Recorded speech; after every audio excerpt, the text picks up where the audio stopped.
सत्संग सप्रतिनिधि पूज्य माना इष्टत भावरेण्य जाजक अध्यक्ष करिमंडली इष्ट प्रतिष्ठापन सुगुरु भ्राता कल्याणमयी भक्तिमती मातृमंडली साधु स्वजन गुणी ज्ञानी पिला माने समस्त को मोर जय गुरु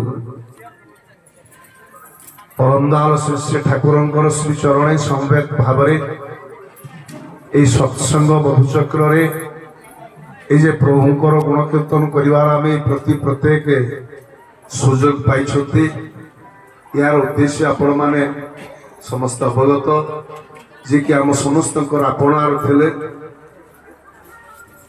महान प्रतिभावान व्यक्तित्व संपन्न व्यक्ति जतीन्द्र सारे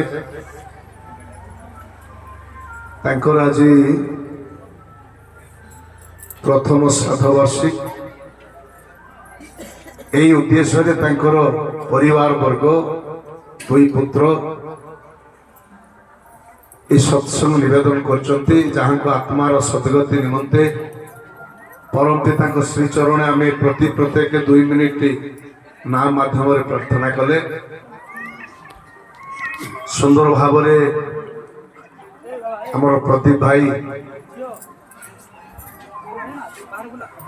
प्रसंग को रक्षा करी सुंदर ठाकुर भावादर्श को नहीं जीवनीय कथा कई तोड़ी धरी थे जे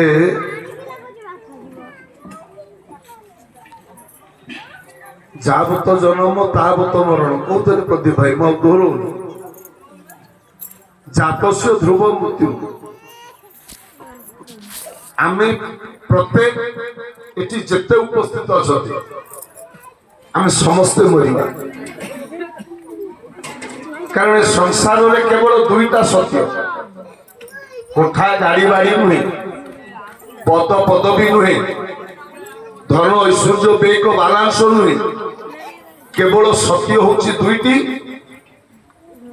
गोटे जन्म आ गोटे मृत्यु जातस्य ध्रुव मृत्यु गोटे गीतार व्यास जन्मित हेले मरीते हबे किंतु कौन समस्ते जन्म हेबे ना आम समस्ते मरला ये विश्व में जिते लोक मरुंच से पुणी कौन जन्म होती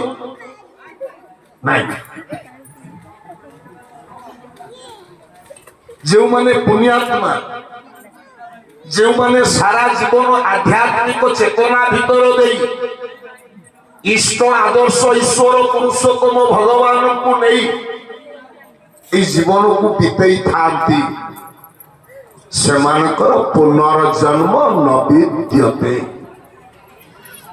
सेमानकर जन्म हुए ना कल ये कथा रवींद्रनाथ कहते बंडी बेड़े सेमानकर पुनर्बार जन्म हुए ना से माने जो आम प्रार्थना कले से सदगति हो जाती से उद्धार हो जाती से मुख्य हो जाती प्रभु को पाखे जाके स्थान पाकर जन्म हुए ना यार हजार प्रमाण अच्छी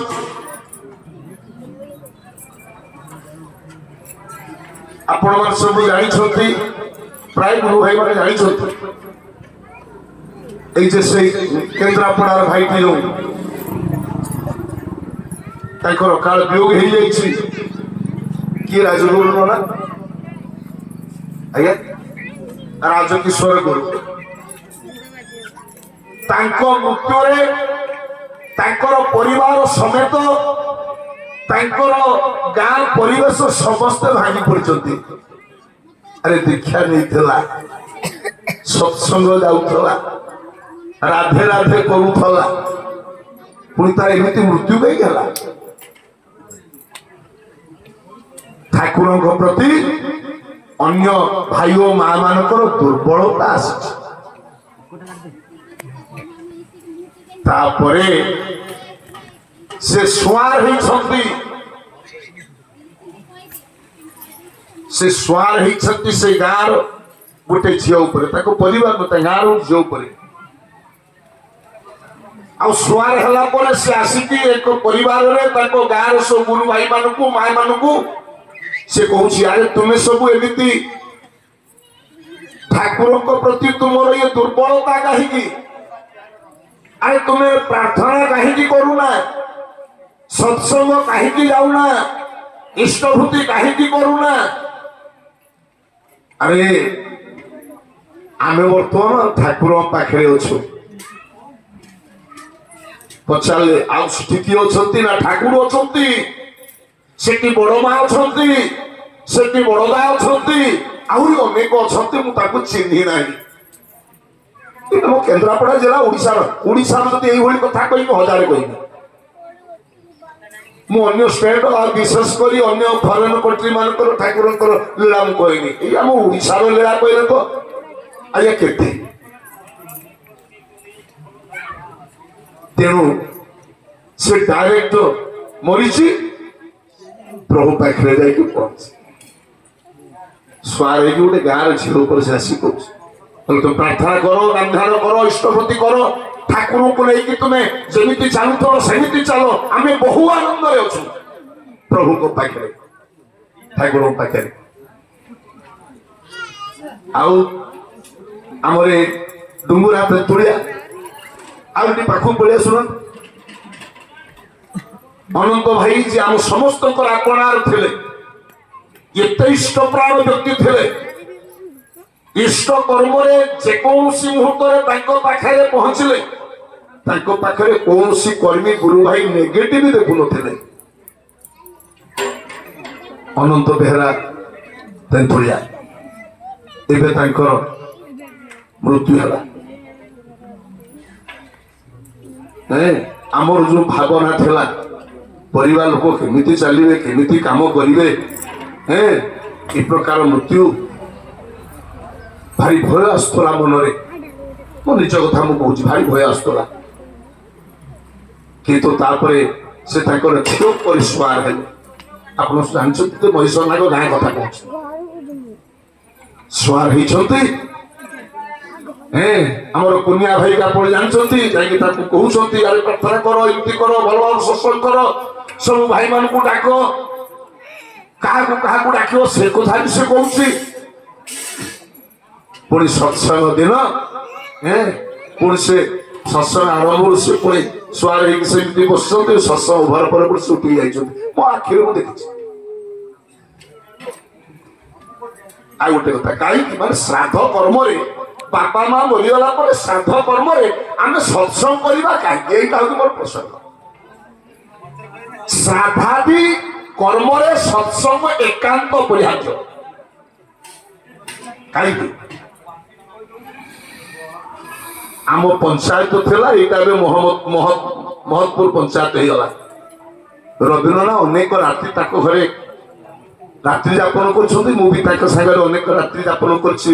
ହାଇସ୍କୁଲ କ୍ୟାରିୟରରେ ମୁଁ ହାଇସ୍କୁଲରେ ପଢୁଥିଲା ବେଳେ ମହେନ୍ଦ୍ର ପୃଷ୍ଟି ଅଣ୍ଡେଲ ମୋ ଘର ଠାରୁ 5 କିଲୋମିଟର ଦୂର। ଏ କଥାକୁ ଆପଣ ଅଲବତ ବିଶ୍ୱାସ କରିବେ, କାରଣ ମୁଁ ସଦ୍ୟ ତ୍ରେତା ଦ୍ୱାପର କଥା କହୁନି କି ସେ ଆମେରିକା ଜାପାନ କଥା କହୁନି। ଖଇରା ବ୍ଲକର ସାତାଙ୍ଗ ପଞ୍ଚାୟତ ମୋ ପଞ୍ଚାୟତରେ ଥିଲା। ଏଇଟା ଏବେ ମହତପୁର ପଞ୍ଚାୟତ ହେଇଛି। ମହେନ୍ଦ୍ର ପୃଷ୍ଟି ଭାଇ ଏବେ ସେ ପେଟ୍ରୋମାକ୍ସ ଲାଇଟ୍ ଗୋଟେ ଦେଇଥିଲେ ଆମ ସତ୍ସଙ୍ଗ କେନ୍ଦ୍ର ଖଇରା। ଯେତେବେଳେ ଯୋଉ ମୁହୂର୍ତ୍ତରେ ପହଞ୍ଚିଲେ, କିନ୍ତୁ ତାଙ୍କର ପିଲାମାନେ ସେ ରାସ୍ତାରେ ରହିଲେ। ବିଚରାଟି ମରିଗଲା ପରେ ତାର ପିଲାମାନେ ସତ୍ସଙ୍ଗଟେ କଲେନି। ଦିନେ ତାଙ୍କରି ଗାଁରେ ସତ୍ସଙ୍ଗ ହଉଛି। ସତ୍ସଙ୍ଗ ସାରିକି ଲାଷ୍ଟରେ ଆମେ ଆସୁ, ରବୀନ୍ଦ୍ରନାଥ ଆମେ ସବୁ ଆସୁଛୁ। ତାଙ୍କ ଘରେ ଜୋର ପାଟି ଗୁଣ, କାନ୍ଦ ବୋବାଳି। କଣ ହେଲା ନା ସୁଆର ହେଇଛି ତା ବୋହୁଟା ଉପରେ। ଆରେ ବର୍ଷେ ହେଲା ମୁଁ ପାଣି ଟୋପେ ପାଉନାହିଁ ରେ, ମୁଁ ବହୁ କଷ୍ଟରେ ଅଛି, ବହୁ ଦୁଃଖରେ ଅଛି, ବହୁ ଯନ୍ତ୍ରଣା ପାଉଛି। ତୁମେ ଗୋଟେ ସତ୍ସଙ୍ଗ କଲନି? ଖଇରା ବ୍ଲକ ଅଣ୍ଡେଲ ମହତପୁର ପଞ୍ଚାୟତ। ତାହେଲେ ଏଇଠୁ ଆପଣ ମାନେ ବିଚାର କରନ୍ତୁ, ଠାକୁର ଅନୁକୂଳ ଚନ୍ଦ୍ର କିଏ? ସେ ହଉଛନ୍ତି ଇହଲୋକ ଆଉ ପରଲୋକର ପରମ ଉଦ୍ଧାତା। ତାଙ୍କୁ ଯିଏ ଟିକେ ଭଲ ପାଏ, ତାଙ୍କୁ ଯିଏ ଉଦ୍ଧାର ନେଇକି ସାରା ଜୀବନ ଚାଲେ, ସେ ଯେ ତାକୁ କେଉଁଠି ନେଇକି ରଖନ୍ତି ଏ କଥା ଆଜ୍ଞା ମୁଁ ପ୍ରକାଶ କରିପାରିବିନି, ବ୍ୟକ୍ତ କରିପାରିବିନି। ସେ ହେଉଛନ୍ତି ଅବ୍ୟକ୍ତ। ତେଣୁ ଆପଣମାନେ ସମସ୍ତେ ତାକୁ ବୁଝିବା ପାଇଁ ଚେଷ୍ଟା କରନ୍ତୁ। ତାଙ୍କର ଇଚ୍ଛା ନାହିଁ ଆମର ମଙ୍ଗଳ। ମୁଁ ଯଦି ମୋ ଇଚ୍ଛା ମତବକ ତାଙ୍କୁ ପ୍ରୟୋଗ କରିବି, ତାହେଲେ ସେଠି ଯନ୍ତ୍ରଣା ପାଇବି, ଦୁଃଖ ପାଇବି, କଷ୍ଟ ପାଇବି। ତାଙ୍କର ଇଚ୍ଛା ଦେନ ହିଁ ଆମକୁ ହବାକୁ ପଡିବ। ଆଉ କହୁଥିଲେ ପ୍ରଦୀପ ଭାଇ, ସାରଙ୍କର ସାନ ପୁଅ ଇଷ୍ଟ କର୍ମରେ ସତ୍ସଙ୍ଗ ବିହାର ଭଦ୍ରକରେ ସେ ନିଜକୁ ନିୟୋଜିତ କରିଥିଲା ଆଚାର୍ଯ୍ୟ ଦେବଙ୍କ ଶୁଭାଗମନରେ। ଯେତେବେଳେ ପିଲାମାନେ ଇଷ୍ଟ କର୍ମ କରନ୍ତି, ଇଷ୍ଟକୁ ନେଇ ଚାଲନ୍ତି, ସେତିକି ବେଳେ ପିତୃପୁରୁଷ ମାନେ ଉଦ୍ଧାର ହୁଅନ୍ତି, ସେତିକି ବେଳେ ପିତୃପୁରୁଷ ମାନେ ମୁକ୍ତି ହୁଅନ୍ତି। ଜାଣିବି ପ୍ରମାଣ ଅଛି ଆମ ଓଡ଼ିଶାର କଥା। ତେଣୁ ମୂଳ ହେଲା ଆମର ପିଲାମାନଙ୍କୁ ସେଇ ଧାରାରେ ଚଲେଇବାକୁ ପଡିବ, ନହେଲେ ମୁଁ ମୁକ୍ତି ହେବି କେମିତି? ଏ ପାରିରେ ମୋ ବାହୁବଳରେ ମୋର ବାଲାନ୍ସ ଅଛି, ପଦ ପଦବୀ ଅଛି, ମୁଁ ଚଳି ଯାଉଛି। କିନ୍ତୁ ମୁଁ ଯେତେବେଳେ ମରିବି, ଆର ପାରିକି ଯିବି, এই যে পিণ্ড শ্রাদ্ধর যে সব ব্যবস্থা আছে, কাহিঁকি তার ভিতর দেই আমার পিতৃপুরুষ মানে উদ্ধার হবে, মুক্তি হবে। যদি পিলা মানে সে ধারারে নথান্তি, এথিপ্রতি আমি সমস্তে যত্নবান হওয়া পড়িব। কিন্তু আমি এথিপ্রতি যত্নবান হুঁতি না। বাপাঙ্কর শ্রাদ্ধ আসুচি ঠাকুর পাখে নিবেদন করিব, প্রার্থনা করিব, ঠাকুর আজ মো বাপাঙ্ক শ্রাদ্ধ, সন্ধ্যায় সৎসঙ্গ আছে, ঠাকুর পাখে আশীষ ভিক্ষা করুছি, ঠাকুর তাকে আশ্রমর কর্মর লগাই দিয়েছেন। এই এই যে ইটা ভাটি ইত্যাদি সব কামরে লগাই দিয়েছেন। তারপরে চিন্তা কলা ঠাকুর কোন মো কথা ভুলিগলে কি? ଆଉ କଣ ଠାକୁରଙ୍କର ମୋ କଥା ମନେ ନାହିଁ କି? କାହିଁ ମତେ ତ କହୁନାହାନ୍ତି କାହାକୁ ପଠେଇକି ତାକୁ କହିବୁ ଯା ଘରକୁ ଯିବ। ଏମିତି ଭାବୁଛି। ଅପରାହ୍ନ ସମୟ, ତାପରେ ସେ ଆସିକି ଠାକୁରଙ୍କ ପାଖରେ ପହଞ୍ଚି ପ୍ରଣାମ କରୁଛି। ଠାକୁର କହିଲେ ଯା ଭଲ ଭାବରେ ସତ୍ସଙ୍ଗ କରିବୁ, ତୋର ପଢା ପଡୋଶୀ ଜ୍ଞାତି ବନ୍ଧୁ କୁଟୁମ୍ବ ସବୁ ଗୁରୁ ଭାଇ ବ୍ରାହ୍ମଣ ଭୋଜନ ଏଥିରେ ତ୍ରୁଟି ବିଚ୍ୟୁତି କରିବୁନି। କେମିତି କଣ କରିବ? ଆମେ ଶ୍ରାଦ୍ଧ କେମିତି ଦିଆଯାଏ କଣ ଜାଣିଲେଣି ନା? ପିତୃପୁରୁଷଙ୍କୁ ଶ୍ରାଦ୍ଧ କେମିତି ଦିଆ ହୁଏ ଆମେ ପୁଅ ନାତି ହିସାବରେ ଜାଣିଲେଣି କି ନା? ମୁଁ ତ ଜାଣିନଥିଲି, ଯଦିଓ ବ୍ରାହ୍ମଣ ଘରର ଛୁଆ। এই ସତ୍ସଙ୍ଗକୁ ଆସିଲା ପରେ, ସଦ୍ଗୁରୁଙ୍କୁ ଗ୍ରହଣ କଲା ପରେ ମୁଁ ଜାଣିଲି ଶ୍ରାଦ୍ଧ କଣ, ଶ୍ରାଦ୍ଧ କେମିତି ଦବାକୁ ହୁଏ, ତାର ବିଧାନ ନୀତି ନିୟମ କଣ ଟିକେ ଟିକେ ଜାଣୁଛୁ। ଏବେ କିଛି ଆମେ ଜାଣୁନା। ମଣିଷ ଜାଣିବ କୋଉଠି? ଜାଣିବା ଜାଗାକୁ ଗଲେ ଜାଣିବ ନା, ଆଉ ମନ୍ଦିରରେ ନଡିଆ ବାଡିରେ ଜାଣିବ? এইଥିପାଇଁ ତ ଜୀବନର ଗୁରୁ ଦରକାର। ସଦଗୁରୁ ଏ ଭେଦ ବତାଅ। ସେଇ ଗୁରୁ ହିଁ କେବଳ ଜୀବନର ଭେଦଟାକୁ ବତେଇ ଦିଅନ୍ତି। ଯଦି ଆମେ ସେଠିକି ନ ଯିବା, ମନ୍ଦିରରେ ନଡିଆ ବାଡିଲେ ସେଠି ଓಂ ଅଗ୍ନାୟ ସ୍ୱାହାୟ ଓಂ ଅଗ୍ନାୟ ସ୍ୱାହା କହିଲେ ଜାଣିବା? ସେସବୁ ଅନୁଷ୍ଠାନ କରିବା ପାଇଁ ମନା ନାହିଁ, ଠାକୁର ମନା କରୁନାହାନ୍ତି। କିନ୍ତୁ କାହିଁକି କରିବାକୁ ହୁଏ, କିପରି କରିବାକୁ ହୁଏ, କରିଲେ କଣ ଲାଭ ହୁଏ, ଠାକୁର କହିଲେ ସେଟା ଭଲ ଭାବରେ ଜାଣିକି କର।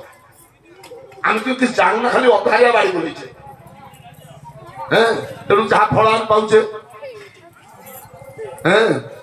ଗୋଟିଏ ଗଛରେ ଦୁଇଟି ଆତବା। ଯେତେବେଳେ ଯାଉଛି ହଠାତ୍ ସେଇ ଗଛ ପାଖରେ ପାଦ ଅଟକି ଯାଇଛି। ଜଣେ ମା କାନ୍ଦି କାନ୍ଦି ବିକଳ ହେଇକି କହୁଛି, ପୁଅରେ तो बापा मु दीर्घ दिन धरी यही गछरे थिलु तू आज कौन एमिति कर्म करदेलु तो बापा मत छाड़ी चलगला मुझे एकुटिया अच्छी तेणु तू जा मोर चारिटा पुओ तू जो कर्म करी दीर्घ दिन पर जो कर्म करी तोर बापा को तू धार कलु मोक्ष कलु तू टे जा मो पुओ मान को सही कथा बापा कहबे से सैया कले मु हूँ मुक्ति हेबी इष्ट लगी कर्म करा सहित हल पूर्ण भरा ये जो कहते पिला मान को से भाया तैयारी कले तेरे जाइए आम मुक्ति हवा ना मुक्ति ना से तो कहते पुण्य पुत्र पदे भाई ठाकुर आम शुद्धात्मा चाहिए मुक्ति है केमती उद्धार है प्रति आम प्रत्येक गुरुत्व दवा पड़ो ठाकुर आ गए कथा कहले पितृपुरुषंकर जीवन धारा तो देह जदि बहिला नहीं केउठी तू किए बा तोर पितृ गौरव रखिलु नहीं आम सब पाठ पढ़ीगले हायर क्वालिफाइड होगले बापा माँ को चलनी आचरण को आम अंधविश्वास कही सब उड़ेदेले ठाकुरंकर माँ माता मनमोहिनी देवी से बेल गछ मूल पानी दिखती ठाकुर देखते से धारा को ठाकुर थिवा पर्यंत से धारा को से व्यतिक्रम कले भी ठाकुर दायी कले तेणु ठाकुर कहले पितृपुरुषंक जीवन धारा तो देह जदि बहिला नहीं केउठी तू किए बा तोर पितृ गौरव रखिलु नहीं तेणु एप्रति आमको यत्नवान हवा पड़ो तेणु पूजार मूलम गुरुर पाद्य आमर एकमात्र पूजार वस्तु से गुरुंकर पद पूजार मूलम गुरुर पाद्यम ध्यानर मूलम गुरुर मूर्ति केवल से गुरु को जदि मु ध्यान करे ताले मु मुक्ति हेबी आपुनी आमर वेद कहे मोक्षर मूलम गुरुर कृपा जदि मु मुख्य हवा को चाहे उद्धार हवा को चाहे जदि मो गुरुंकर मो प्रति कृपा हुए ताले मो मुक्ति हेबी नहीं देबी वेद कह चाहिए मु कह मोक्षर मूलम गुरुर कृपा केवल गुरुंकर कृपा हेले ये जीव मुक्ति हुए उद्धार हुए मुख्य हुए निर्वाण प्राप्ति हुए ये अपना विचार करूँ तो आम जीवन पाई गुरु केते उपा देव ये गुरु हरता करता दैव विधाता जेते देवादेवी मनीष पूजा करू मना नहीं किंतु गुरु कर पूजा न करिले किंतु केउ देवतार हुए ना पूजा सबु देवतांकर सिंहासन गुरु ही अटंती तांकर ध्वजा निष्ठार सहित मते जजन जाजन इष्टभूति स्वस्तयनी सदाचार ए पांचटा पिलर श्री श्री ठाकुर देले ए जीवन छात्र को दीर्घायु करिबा पाई तान मोर ए पांचटा पिलर को मु केते मजबूत करिछि हम जेतिकी मजबूत करिछि सेतिकी आनंद सेतिकी शांति सेतिकी निरोग सेतिकी दीर्घायुर अधिकारी हेबी सेति दोष का এই যজন যাজন ইষ্টভূতি স্বস্তিনী সদাচার या प्रति आपण माने समस्त गुरुत्व देबे नहले ये हूँ मूल जिनस भापोला करा एगुड़ा को न कले हम ठाकुर कहले कर हुआ पाओ ना करिचे पिते चाहे खाली सिंदूर अरुआ चाउल बेलपति खुशी देने जे राताराति हो ना ठाकुर अनुकूल से कथा कहले कहले करू आबू आईबू तेणु गुरु हत्या करता दैव विधाता ये गुरु हत्या करता दैव विधाता গুরু ইষ্ট দাতা শাস্ত্রে কহি গুরু ইষ্ট দাতা শাস্ত্রে কহি সে গুরু পয়রে লয় দিয় তুরে সে গুরু পয়রে লয় দিয় তুরে এ ভবতা